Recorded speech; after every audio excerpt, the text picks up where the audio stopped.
Now, most of you will remember that I was very excited about Wednesday's wagers. And that Final Jeopardy wagering? Yeah!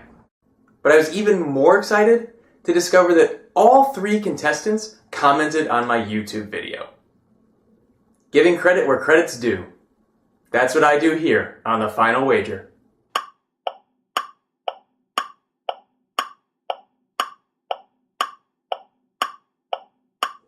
Unlike Thursday's game, all 3 players are still alive for Final Jeopardy.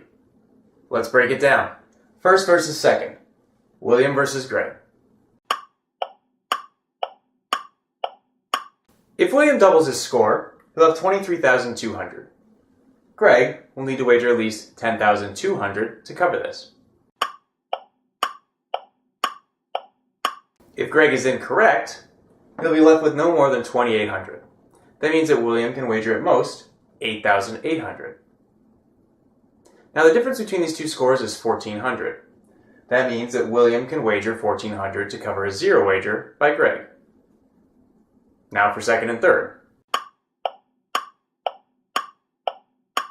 William needs to wager at least 800 to cover a double up by Julie.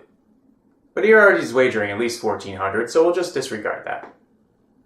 Now if he gets it wrong, if William gets it wrong with an 800 wager, he'll have 10,800. So to cover this, Julie will need to get it right and wager at least 4,600. Now against Greg, William can wager at most 8,800. The difference between these two is 5,400. So that means that William will want to restrict his wager to no more than 5,400 so that he doesn't fall below Julie should Julie wager 0 and William get it wrong. Now if Greg gets it wrong, he'll again have 2,800. To stay above this, Julie could wager no more than 3,400, but she should already wager at least 4,600 to cover William's minimum wager against her. So, better to give yourself a chance to win the game than to give yourself a chance to finish in second place, because odds are William's not going to do something stupid here. Now how did our players do? Julie revealed first.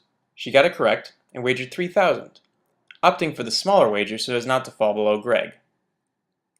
William also got it correct and wagered 1,401, which was basically his minimum wager. You'll notice that if he got it wrong, he still would have been ahead of Julie, so that's why Julie's wager is not optimal. Greg also got it right and wagered a little more than the minimum, perhaps a little bit too much, but he'll be back on Monday. Now I'm not as excited about this as I was on Wednesday, but hey, if any of the 3 of you want to comment on my YouTube video, please do. I'd love to hear from you. We'll see you on Monday on the Final Wager.